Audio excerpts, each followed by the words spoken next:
Welcome back, medical coding students, to today's explainer. If you're prepping for your certification exams or, just looking to sharpen those real-world clinical coding skills, you are in the exact right place. Okay, let's dive into this. Today, we're unpacking a highly specific yet super common clinical scenario, Fine Needle Aspiration, or FNA, performed with ultrasound guidance. Coding can honestly feel like a giant puzzle sometimes, right? One tiny wrong assumption, and boom, you're down the wrong path entirely. So we're going to break this scenario down step by step. By the end, you'll know exactly what variables to look for when you're sitting in that exam room. Let's get started. All right, listen closely to this clinical scenario. I'm going to read it straight through for you. A female patient has 2 lesions suspicious for malignancy, thyroid and cervical regions. FNA is used for the thyroid lesion under the guidance of ultrasound to determine its character. Another FNA of the cervical lymph node is then performed, also with ultrasound guidance. What is the code for FNA with ultrasound guidance for a single lesion?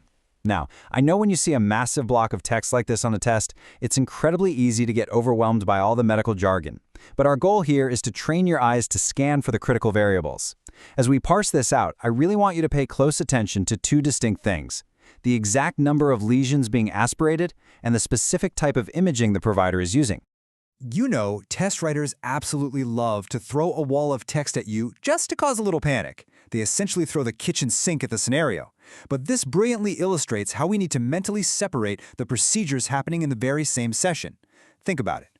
We have lesion 1, it's located in the thyroid region, requires fine needle aspiration, and utilizes ultrasound guidance. Then we have lesion 2, a cervical lymph node, which also requires FNA and also utilizes ultrasound guidance. Splitting the clinical steps like this, it is absolutely crucial for your success. By completely isolating these 2 separate lesions in your mind, you prevent yourself from incorrectly blending the codes together or honestly just overcomplicating the whole shebang before you even look at the final question. So the real crucial point here is looking at exactly what the final sentence of the prompt is asking for. Despite that elaborate setup describing 2 totally separate lesions and 2 separate aspirations, the question strictly asks, what is the code for FNA with ultrasound guidance for a single lesion? Guys, this is a classic test-taking trap. The prompt gives you this complex multi-lesion scenario specifically to distract you, but the actual question just asks for the foundational base code for one of them. For this specific question, we actually need to ignore that second lesion entirely and focus only on coding that single initial FNA with ultrasound. All right, drum roll please. The correct CPT code for this specific scenario is 10005. If you guessed that, excellent job. You've successfully navigated the core challenge of this question. You didn't let that second cervical lesion distract you, and you correctly identified the base code. You literally bypassed the trap completely. Let's take a look at the exact clinical definition of the code we just revealed. CPT 10005 is strictly defined as fine needle aspiration biopsy with ultrasound guidance of a single lesion. Now look really closely at the phrasing there. The base code inherently includes the imaging. You do not need to go hunt down a separate radiology code for the ultrasound, because the phrase with ultrasound guidance is literally baked right into the definition of 1005. Understanding which codes are bundled like this is absolutely vital for efficient and accurate coding. It's exactly what saves you from committing those dreaded unbundling errors on your exam. Let's zoom out for a second and look at the overarching CPT coding rules derived from our source material today.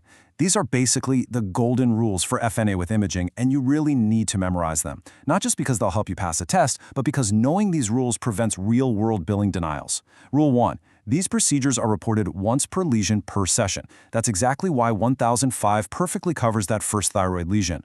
Rule 2. Second and subsequent lesions are reported with the appropriate add-on codes. So if we go back to our original scenario with the patient's second cervical lymph node, you wouldn't report 1005 twice. No way. Instead, you'd use 1005 for the first lesion and then look for the specific add-on code meant for subsequent lesions evaluated with ultrasound. And finally, Rule 3, which we just touched on, imaging guidance is not reported separately. It's already bundled in. Well, we've reached the end of today's case study. If you found this breakdown helpful, please hit that like button on this explainer and subscribe to my YouTube channel so you never miss your daily coding updates.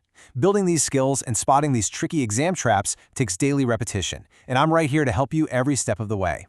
Before you go, I want to leave you with a final thought to ponder before your next exam. Knowing that the base code inherently bundles the ultrasound imaging, what happens if a physician switches imaging modalities halfway through the procedure on a second lesion? How exactly would that change your add-on code strategy? Think about that one. Keep reviewing your guidelines, and I will see you in the next explainer.